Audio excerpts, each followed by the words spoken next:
Баршаңызға қайырлы күн достар, менің YouTube арнама қош келдіңіздер. Бүгін сіздерге өте дәмді, ерекше соуспен жасалатын ыстық салаттың рецептімен бөлісемін.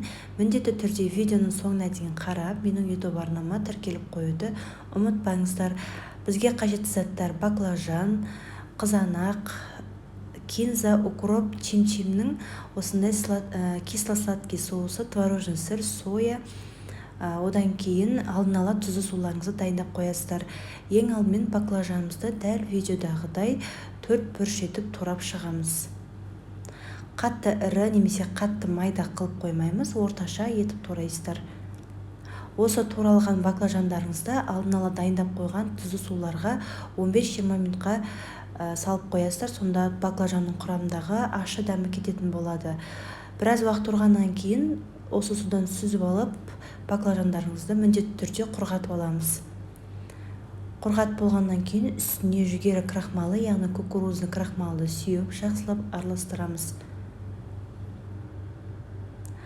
Араластырып болғаннан кейін табамызды газымызға қойып, майымызды жақсылап қыздырып аласыздар. Одан кейін осы баклажандарыңызды екі жағын қызартып, қоңыр қызыл реңге келгенше қуырып аласыздар. Кукурузный крахмал баклажандарыңызды қытырлатып, әдемі қылып шығарады. Міндетті түрде осы салатты жасап көріңіздерші достар, өте дәмді, сізге және қонақтарыңызға ұнары сөзсіз. Енді баклажандарымыз дайын болғанша қызанағымызды турап аламыз. Дәл видеодағыдай турайсыздар.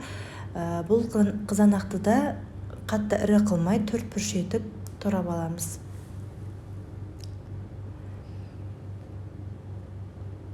Ал енді достар, қызанақтарымызды турап болғаннан кейін соус жасауға кірісеміз.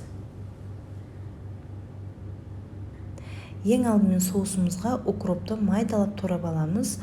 Укроптың орнына азырақ кинзаны турасаңыздар да болады.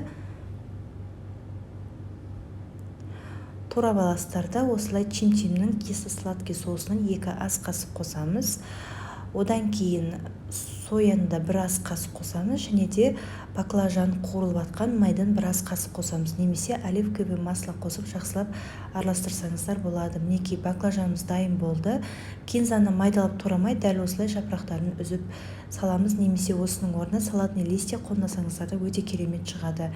Соустарыңызды қосып жақсылап араластырамыз. Тұз, ешқандай приправа қоспаймыз. Осы соустың өзінің тұзы болады, дәмі болады. Ыдысымызға салып, әдемі етіп ұсынамыз.